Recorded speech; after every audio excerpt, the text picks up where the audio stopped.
Governor نجم الدین ایوب کافی عمر ہونے تک شادی سے انکار کرتا رہا۔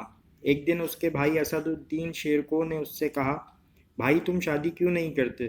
نجم الدین نے جواب دیا، میں کسی کو اپنے قابل نہیں سمجھتا۔ اسد الدین نے کہا، میں آپ کے لیے رشتہ مانگوں؟ نجم الدین نے کہا، کس کا؟ اسد الدین نے کہا، ملک شاہ بنت سلطان محمد بن ملک شاہ سلجوقی کی بیٹی کا، یا وزیر الملک کی بیٹی کا۔ نجم الدین، وہ میرے لائق نہیں ہے۔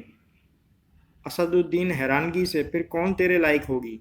نجم الدین نے جواب دیا، مجھے ایسی نیک بیوی چاہیے جو میرا ہاتھ پکڑ کر مجھے جنت میں لے جائے، اور اس سے میرا ایک ایسا بیٹا پیدا ہو جس کی وہ بہترین تربیت کرے، جو شہ سوار ہو اور مسلمانوں کا قبلہ اول واپس لے۔ اسد الدین کو نجم الدین کی بات پسند نہ آئی، اور انہوں نے کہا، ایسی تجھے کہاں ملے گی؟ نجم الدین نے کہا، نیت میں خلوص ہو تو اللہ نصیب کرے گا۔ ایک دن نجم الدین مسجد میں تقرید کے ایک شیخ کے پاس بیٹھے ہوئے تھے۔ ایک لڑکی آئی اور پردے کے پیچھے سے ہی شیخ کو آواز دی۔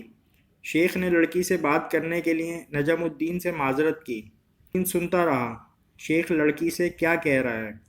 شیخ نے لڑکی سے کہا، تم نے اس لڑکے کا رشتہ کیوں مسترد کر دیا جس کو میں نے بھیجا تھا؟ لڑکی بولی، اے ہمارے شیخ اور مفتی، وہ لڑکا واقعی خوبصورت اور رتبے والا تھا، مگر میرے لائق نہیں تھا۔ شیخ، تم کیا چاہتی ہو؟ لڑکی، شیخ مجھے ایک ایسا لڑکا چاہیے جو میرا ہاتھ پکڑ کر مجھے جنت میں لے جائے، اور اس سے مجھے اللہ ایک ایسا بیٹا دے جو شہ سوار ہو اور مسلمانوں کا قبلہ اول واپس لے۔ نجم الدین حیران رہ گیا، کیونکہ جو وہ سوچتا تھا وہی یہ لڑکی بھی سوچتی تھی۔ نجم الدین، جس نے حکمرانوں اور وزیروں کی بیٹیوں کے رشتے ٹھکرا دیے تھے، شیخ سے کہا، اس لڑکی سے میری شادی کروا دیں۔